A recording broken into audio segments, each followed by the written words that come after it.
noticia requiere profundidad. En Notimundo están los protagonistas de la noticia. Y saludamos a esta hora al abogado Osvaldo Moreno. Él es analista político. Abogado Moreno, muy buenas tardes y gracias por acompañarnos. Le saluda a María del Carmen Álvarez. Buenas tardes, un gran saludo desde Guayaquil. Encantado de poder atenderlos, a la orden. A usted, gracias por acompañarnos. Abogado, desde la fecha para poder dialogar no se ponen de acuerdo. ¿Qué podemos entonces esperar en estos momentos de que puedan llegar a algún acuerdo en esta reunión entre el gobierno y la CONAIE? Bueno, en principio yo pienso que es una situación digna de resaltar y yo hasta me atrevería a decirle de celebrar, es decir, siempre el diálogo en cualquier forma, en cualquier circunstancia es positivo, en cualquier gobierno, en cualquier instancia, incluso del gobierno, al inicio, al final, al intermedio.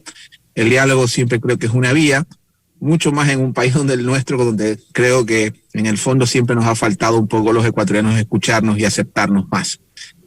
Así que me parece interesante, porque hay algo que va mucho más allá de eso, que es el poder interpretar desde, digamos, bueno, yo más que abogado, casi no ejerzo la abogacía, soy politólogo, pero hay algo que es interesante, ¿no? Sartori nos habla de lo que es la oposición, de acuerdo a sus conceptos, un politólogo extraordinario que murió hace no mucho, italiano. Oposición es el sector de una sociedad política que tiene la capacidad de sentar en la mesa de negociaciones al poder. Es decir, el opositor es el que puede sentarte en una mesa a conversar, a negociar, a escuchar. Y desde mi perspectiva, creo que por muchas razones que, bueno, no creo que vengan al caso o podemos resumirlas, creo que Leonidas Giza, o por lo menos la CONAIE, es el gran opositor, o por lo menos el opositor identificado en este inicio del gobierno, ¿no? Con una diferencia sustancial que no es el tipo de opositores que usted y yo estamos habituados a analizar desde una, digamos, una concepción más occidental, más citadina. Estamos hablando con una dinámica más comunitaria, ¿no? El mundo andino, el mundo indígena tiene otras lógicas totalmente distintas a las que usted y yo venimos analizando mucho tiempo. Entonces, en ese escenario, me parece un gran avance y ojalá esto tenga puntos de encuentro, de coincidencias, porque creo que el Ecuador está en una circunstancia particularmente especial y difícil, y el cual requiere toda la contribución de parte de sus actores, y el gobierno es un actor y los grupos sociales también. Ahora, el gobierno podría identificar justamente eso que usted nos acaba de decir, porque todo diálogo conlleva concesiones. De alguna manera se deben ceder posiciones, y si el gobierno no cede y si la CONAIE no cede, entonces definitivamente no va a llevar a nada mantener un diálogo, va a ser realmente una pérdida de tiempo. ¿En qué puntos cree usted, considera que se podría llegar a términos medios, tal vez a un acuerdo que pueda ser de beneficio para ambas partes? Por ejemplo, analicemos el tema de los combustibles. En el tema de los combustibles, que es uno de los temas más álgidos que hay al momento con la CONAIE, estamos hablando que ellos están pidiendo el congelamiento del costo de los combustibles, mientras que el gobierno dice que eso no se va a dar, el sistema de banda se va a mantener, no va a haber ningún congelamiento hasta que ese determine lo relacionado al mecanismo de focalización. ¿Cuál puede ser el punto medio en este punto específico? Bueno, efectivamente, como le planteaba al inicio, siendo digamos la CONAIE el opositor que se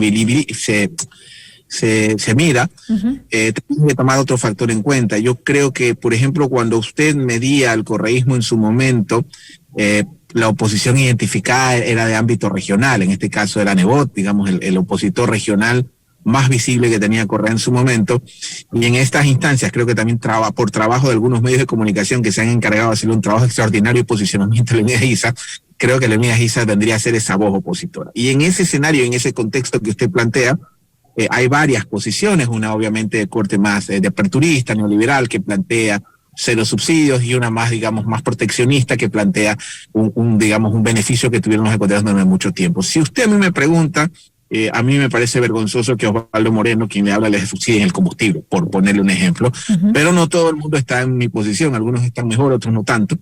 Así que en ese escenario creo que para eso es el diálogo. Desde mi lectura, creo que la focalización de la transportación pública es fundamental, y eso pasa en todo el planeta, usted puede ver, por ejemplo, vamos a tener un caso muy interesante que en el momento que empiece, por Dios, a funcionar el metro de la capital, la transportación masiva es subsidiada en todo el planeta. El metro de Nueva York, el metro de Londres, de México, de Buenos Aires, tienen un subsidio estatal. Entonces, este concepto de subsidiar la transportación pública es universal. Ahora, si usted me permite añadir un ingrediente a la discusión, yo pensaría que también hay que considerar a la transportación pesada de alimentos, ojo, que es otro tipo de transportación, y que es fundamental, y es a la que le debemos haber sobrevivido literalmente a la pandemia. Y eso es una asociación prácticamente entre todos los ecuatorianos. Sí, totalmente de acuerdo, pero para tener una respuesta específica a lo que yo le había consultado, usted me decía que había que ver a este opositor que se ha identificado cómo es puntualmente y decíamos, bueno, ellos lo manejan el tema de una forma más comunitaria. En ese sentido, ¿qué le convendría con relación a esto específicamente a la CONAIE? Tal vez que se agilite el proceso de focalización, que esté más de acuerdo a sus necesidades. Usted acaba de decir algo importante, agregar también a los sectores productores, digamos, agricultores dentro de esto, porque también obviamente ellos dependen del diésel. ¿Qué más se podría hacer ya que no se va a congelar el precio de los combustibles? Bueno, como yo le planteaba, la transportación masiva, digamos, de alimentos es fundamental, sobre todo los productos de la canasta básica, porque no hablamos de la transportación del whisky o la transportación, se me ocurre, de la Nutella. Así es. ¿no? Sino de los alimentos de la canasta básica. Ahora, hay otro punto que es muy interesante, porque las acciones políticas provienen de acciones políticas o de hechos políticos, ¿no? Hay que tomar en cuenta, y hablando puntualmente de este nuevo jugador, o por lo menos de este jugador que ya no es un actor que se puede tutelar, o es un actor, digamos, es un actor que tuvo una participación electoral sumamente interesante, fue la posición que tuvo Yacu Pérez. Recuerda usted que estuvo 2 semanas prácticamente de segunda vuelta, y que representan la segunda fuerza parlamentaria, digamos, en este momento del país. Y si hablamos en términos más cuantitativos y cualitativos, digamos, de la fuerza que ha tenido mayor proyección y crecimiento en los últimos procesos electorales. Esto fue producto, no vamos a entrar en la discusión, digamos, de lo que sucedió en Quito o en el resto del país, pero esto fue producto de octubre. O sea, octubre fue el hecho, digamos, preponderante que hizo que de alguna forma mucha gente lo reivindicó, y eso se reflejó en el resultado electoral. Ahora, así como en mi ejercicio profesional como consultor político, le digo a los candidatos de las grandes ciudades, no se puede prescindir de las periferias. También la CONAIE, si pretende, o Pachacuti, proyectar un proyecto nacional, tiene que entender que así como las grandes ciudades, los centros no pueden prescindir de las periferias tampoco pueden prescindir, digamos, de las grandes urbes. Y en ese escenario y en ese contexto, yo creo que es fundamental el entender, si a mí me pregunta, y en eso estoy convencido, que la vía, creo yo, en este momento, de cualquier tipo de oposición debe ser institucional, y Pachacuti tiene, digamos, una bomba atómica que no sabe utilizar todavía, que es el poder parlamentario. Cuando hablo en el sentido de un arma, no para nada, en ningún aspecto sedicioso, pero creo que la manera de ejercer la oposición debe ser institucional, no desde las calles, sino desde el ejercicio parlamentario. A ver, veamos qué pasa. Recién son pocos meses también en la Asamblea Nacional, la posición que tiene Pachacuti en estos momentos. Otro punto importante, abogado, es el tema de los hidrocarburos. ¿Cómo se va a manejar la política en estos momentos? Leonidas Issa, por ejemplo, ya ha cuestionado la política extractiva que plantea Guillermo Lasso y que es justamente uno de sus objetivos. La CONAIE ha consolidado un frente anti-extractivista. En este punto parece que es muy difícil poder llegar también a consensos. ¿Cuál podría ser ese punto medio y dónde cree usted que debería tal vez tener algunas concesiones el gobierno? Bueno, la Constitución es sumamente clara en ese sentido. Hay mecanismos que se establecen, y también en ese contexto hay que tomar en cuenta que el gobierno tiene menos de 100 días en este momento, y hay ciertas incógnitas que todavía creo que están en el tintero y que son fundamentales. Empecemos por hablando del plan económico. Todavía no tenemos certezas en materia de la presentación del paquete económico que piensa aplicar el gobierno para sacarnos de la crisis, ¿no? Hay no solo la discusión del extractivismo, se está hablando de la creación de un segundo código laboral, lo cual abriría el paso a la flexibilización laboral, Y ese tipo de agendas se van a entrar también en el debate. En el caso del extractivismo, yo creo que hay que buscar también puntos de equilibrio. Existen normas ambientales, existen normativas, existen ya especialistas que saben manejar estos temas y que definitivamente no se puede dejar los recursos, obviamente, en el fondo de la tierra. Sí pueden ser explotados de una manera técnica, de una manera respetando el medio ambiente y fundamentalmente con la colaboración de las comunidades, ¿no? Hay formas y formas de explotar el medio ambiente. Pero esa es su postura. Habrá que ver qué es lo que opinan justamente acerca de esto quienes forman parte de la CONAIE. Es decir, usted y yo tal vez lo vemos de esa manera. Es decir, hay puntos medios, sí es importante para la economía del país poder aprovechar estos recursos, pero para ellos no es así. Es decir, de alguna manera, llegar a puntos medios con ellos no es lo mismo que lo que estamos analizando en este momento usted y yo. Por eso le pregunto un poco cuál sería en este caso, tomando sus propias palabras, tomando en cuenta el opositor que ya está ampliamente identificado, ¿cuál sería en ese caso el punto medio? Porque ellos no van a entender de estos razonamientos. Bueno, si me permite, con muchísimo respeto, creo que sería un poco adelantarnos, plantearnos de que van a tomar una actitud de ese tipo. Yo creo que es un gran logro de la ministra Vela, hay que reconocer, mire, en este país tenemos que reconocer las cosas cuando están bien. Y creo que es un gran logro de la ministra Vela haber logrado este gran, digamos, este punto, este acercamiento que el mismo ISA celebra. Entonces, cuando empiezan a haber coincidencias, desde cosas tan simples como sentarnos en una mesa a conversar, se puede ampliar mucho más el abanico. Aunque no sea la misma fecha. Bueno, eso ya es un tema, digamos, de forma, pero lo de fondo, si me permite ser optimista, lo de fondo, que es lo básico, que es lo fundamental, ya hay una apertura tanto de las partes. Mire, yo creo que hay que buscar, y yo sí creo en los grises, si me permite, no creo que sea un patrimonio de quienes estamos en las grandes ciudades, en la opinión pública. Es decir, hace poco yo escuchaba a colegas suyos que hablaban que Lasso prácticamente había hecho más que Correa, Alfaro y García Moreno en menos de un mes. Y del otro extremo escucha gente que ya habla de revocar al gobierno. O sea, tiene que haber puntos de equilibrio, porque mire, se lo digo esto como ecuatoriano preocupadísimo, ¿ya? Lo que se viene si Lasso no tiene éxito, que no es Lasso, es el presidente de nuestro país, no es Venezuela, señorita periodista, es algo peor, es Burkina Faso, Sudán, Senegal, no lo sé, el país más pobre que le parezca mejor. Entonces es fundamental que el gobierno tenga éxito, pero el gobierno no va a tener éxito solo. Y para tener éxito tiene que hablar con todos los actores. Que haya un acuerdo, un acercamiento con su opositor, llamémoslo más radical, digamos, en la forma, por eso le digo, no nos conocemos, creo que es extraordinario. Ojalá. Ya es positivo.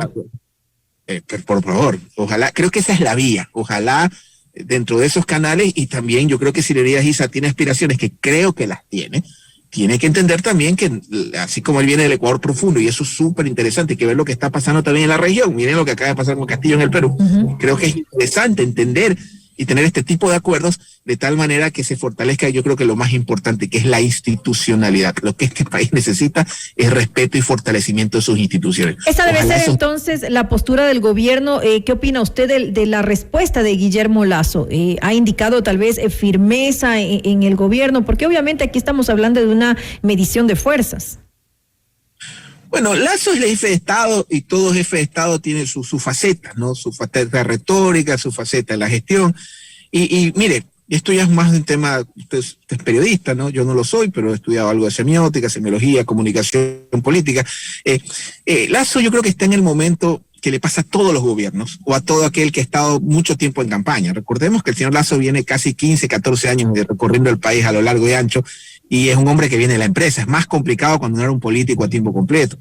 Entonces, en el gobierno están, yo creo, en este momento en la transición de entender que ya el mensaje no es ofertante, porque cuando estás en campaña ofreces permanentemente, y ya entran en una etapa de justificante cuando tienes que empezar a justificar cuál es la razón de que pertenezcas en el poder. Digamos, el poder o la gobernabilidad es algo que al menos en Latinoamérica es como la rehabilitación de un alcohólico, se sostiene 24 en 24 horas.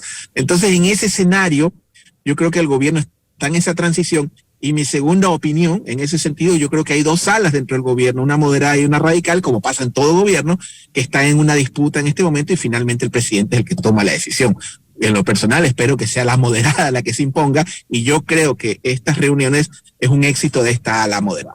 ¿Qué otros puntos de encuentro pueden haber en esta reunión? Hemos hablado de los dos tal vez más complejos, más álgidos dentro de la agenda de la CONAIE, pero ¿qué otros puntos cree usted que pueden ser importantes? Hay una promesa de campaña que creo que es sumamente importante, que lo dijo el presidente de la República. Ya no hablamos del candidato Lasso, también creo que tenemos que acostumbrarnos en eso, la opinión pública, que es la promesa de 1.000 millones de crédito al sector agrícola. Y recordemos que gran parte de nuestros hermanos de los páramos, de los campos, se dedican a la actividad agrícola. Yo creo que ese es un punto que se puede discutir. Es más, tengo entendido que hay 1.000 millones de dólares que el Fondo Monetario nos está otorgando en una circunstancia especial. Y si me permite sugerir al gobierno, yo no creo que ese dinero debe irse a los colegas banqueros de Miami a guardar el gobierno del presidente, sino al contrario. Ese dinero podría invertirse en este caso para cumplir esta promesa de campaña. Entonces hay muchas agendas, creo yo, que van más allá de la focalización en el tema de los combustibles y la minería. Por ejemplo, y en eso Leonidas Giza, si nos está escuchando, recordemos que la CONAIE son grandes, es una confederación, no es el clásico partido. Fíjese usted, por ejemplo, un ejemplo, ¿cuántos coordinadores de la CONAIE hemos visto en los últimos 10 años? A diferencia de los partidos que conocemos o con los que analizamos que tienen el mismo liderazgo hasta que se mueren, ¿no? Entonces, en ese sentido, creo que hay muchas agendas, y una de esas agendas es el tema agrícola, en el cual ellos pueden dialogar. Ojalá los resultados de estos diálogos sean positivos, por la situación que les comento, que el tema del Ecuador es muy delicado. En este momento están deteniendo 500 ecuatorianos al día en la frontera de los Estados Unidos. Se calcula que de cada 500 detenciones, 300 o 250 lograron pasar. Y solo estamos hablando del tema de Estados Unidos. Entonces hay una situación muy grave en el Ecuador que amerita la acción de todos sus actores. Otro punto, hablábamos hace un momento de este apoyo que puede haber por parte del gobierno al sector agropecuario. ¿Qué pasa, por ejemplo, con el tema de los créditos, que también está ahí y que podría ser de gran ayuda? Podría ser tal vez clave en estos momentos. Bueno, en este momento es básico para la reactivación, el otorgamiento no solo de créditos en el ámbito agrícola. Estamos hablando también de que el Ecuador tiene las tasas más altas del mundo dolarizado. Es decir, en el mundo dolarizado las tasas de interés bancario más altas son las que el Ecuador tiene. No, obviamente, más allá de un conflicto de intereses que pueda existir, porque lícitamente el presidente se ha dedicado a ese negocio toda su vida, creo que también es un tema que hay que plantear. ¿Cuáles son las políticas conducentes a esta baja de las tasas de intereses en un momento que no solo el Ecuador, el mundo está apuntando a la reactivación económica de sus ciudadanos? Y eso no está pasando solo en el Ecuador, está pasando en todo el planeta. Bueno, si esperemos cuáles son los resultados de estas conversaciones, de estos diálogos que se van a dar. Hace un momento usted hablaba de la compleja situación que vivimos y si definitivamente el actual gobierno no lo está teniendo fácil. Recordemos, ya hemos tenido marchas, hemos tenido protestas, no solamente por parte del movimiento indígena, sino también de otros sectores, transportistas, de docentes, de productores, de trabajadores, entre otros. Se lo ha presionado incluso por temas que se venían dando desde mucho antes de que este gobierno se posesionara, y hay que tomar en cuenta pues que es un gobierno recién posicionado. La respuesta de Guillermo Lasso debe ser siempre firme ante estos sectores para evitar que ocurra lo que se dio ya y que hemos hablado hace un momento en octubre del 2019. Mire, octubre es una elección que nos deja muchos aprendizajes al Ecuador. Primero, yo desde mi perspectiva creo que hubo dos actores ahí claves, fundamentales, que fue el gobierno en ese momento nacional que encabezaba el señor Moreno y obviamente los movimientos sociales, porque no solo fue la CONAIE. Desde mi perspectiva, la toma de esa decisión no era la correcta, sino debió ser una forma, lo que está haciendo el gobierno nacional, de una forma escalonada, de una forma, digamos, no aplicar ese batatazo o esa medida de shock que provocó todo lo que provocó. Al margen del tema judicial, que eso determina a las autoridades si hay culpabilidades, terrorismo, vandalismo o simplemente protesta social. En todo caso, más allá de la amenaza que pueda ser permanentemente, porque la protesta social no es un tema exclusivo de una elevación de subsidios. Gracias a las protestas sociales, que es un derecho legítimo, hubo independencia, hubo el fin de la esclavitud, el fin de la prisión por deudas, o sea, fin incluso de que los hijos ilegítimos sean legítimos. O sea, la protesta se la reivindica. El tema es, en una circunstancia, más allá de quién tenga la razón, yo no quiero entrar en esa discusión, es si el Ecuador aguantaría en las circunstancias que se encuentra una protesta por la razón que sea, de esa magnitud, venga el sector que venga, no solo de la CONAIE, porque aquí ha habido muchas protestas, no solo en el ámbito, digamos, de lo que pasó en octubre. Hemos tenido varios tipos de protestas en circunstancias diferentes, obviamente no de tanta duración como esa, pero en todo caso yo creo que el Ecuador no aguantaría una situación de caos de esa magnitud. ¿Ayuda más que ahora no sea Jaime Vargas y sea Leonidas Giza quien está a la cabeza de la CONAIE? Bueno, Vargas entiendo que ya está fuera de la CONAIE y el que está es Issa. Y si, le reitero, Issa tiene aspiraciones más allá de la presidencia de la CONAIE, va a tener que aprender a coexistir y a convivir con las grandes ciudades. Y de la misma forma, desde los grandes centros, nosotros tenemos que aprender a entender las periferias, para no estar después como algunos peruanos sorprendidos que no entienden por qué pasó lo que pasó.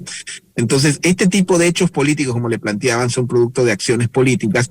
Y en ese escenario, en ese contexto, yo no veo otra vía para evitarnos un octubre por las circunstancias que sean del actor que sea, que no sea el diálogo. Y por lo menos en ese sentido, yo creo que es un gran avance y hay que celebrar esta reunión que va a tener el gobierno con su principal opositor, ni bien empezando el mandato, y eso me parece positivo. Importante, estaremos pendientes entonces de lo que ocurre, ya sea el 20 o el 24, que se dé ese diálogo que está planteado entre el gobierno y entre la CONAIE por el bien del país, como lo acabamos de decir. Le quiero agradecer al abogado Osvaldo Moreno, él es analista político. Gracias nuevamente por estar junto a nosotros aquí en este espacio. Muchísimas gracias por estar una vez más en F Mundo de los Tiempos. Gracias y un gran abrazo a todos ustedes. Muy buenas noches.